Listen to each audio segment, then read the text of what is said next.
কালা কালা ঢুকে না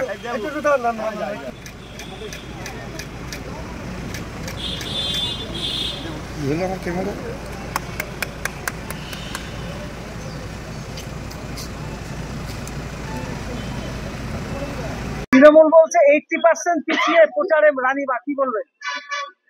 সেটা লোকে বলবে। আর যেখানে আমি যাচ্ছি সেখানে সব ফুটেজ সবাই কভার করছে, এবং সব থেকে আমার বলার এখানেই একটা আছে যে দেখুন, এইসব বলে কোনো লাভ হয় না। এখানে শুধু দেখতে হয় স্বতঃস্ফূর্ততা বা লোকের যেটা আবেগ। এবং আমি যেটা কাল রাত 11টা অব্দি আমি প্রচার করেছি, তখনও কিন্তু লোকে ঘুম থেকে উঠে আমার কাছে এসছে।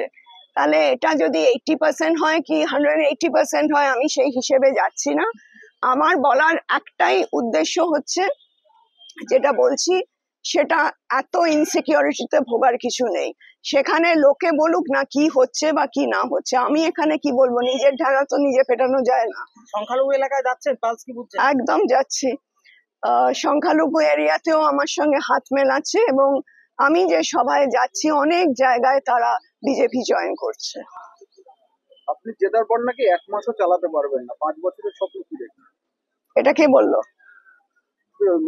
বলেন তো উনি দেখুক ফিউচারটা। উনি কি অ্যাস্ট্রোলজার? উনি তো অ্যাস্ট্রোলজার নন। তো সেখানে উনি এইসব প্রেডিকশনস কি করে করছেন? সেটা তো আমার মনে হয় টাইমের উপর ছেড়ে দেওয়া উচিত।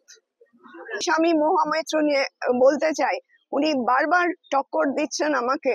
যেখানে আমি ব্যক্তি আক্রমণে বিশ্বাসী নই, সেখানে বারবার আমাকে অ্যাটাক করে লাভ হবে না। আমি কিন্তু তার ভয়ে কাজ বন্ধ করব না।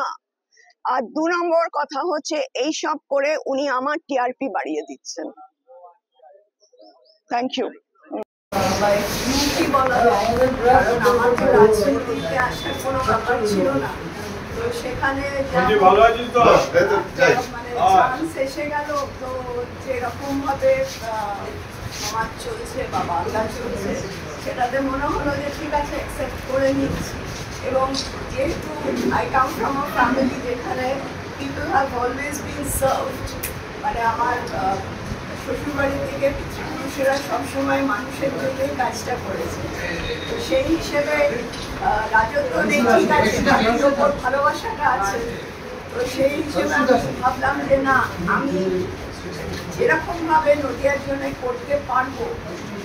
ডিজিটাল খবরিলাল, খবর আপনাদের, নজর আমাদের।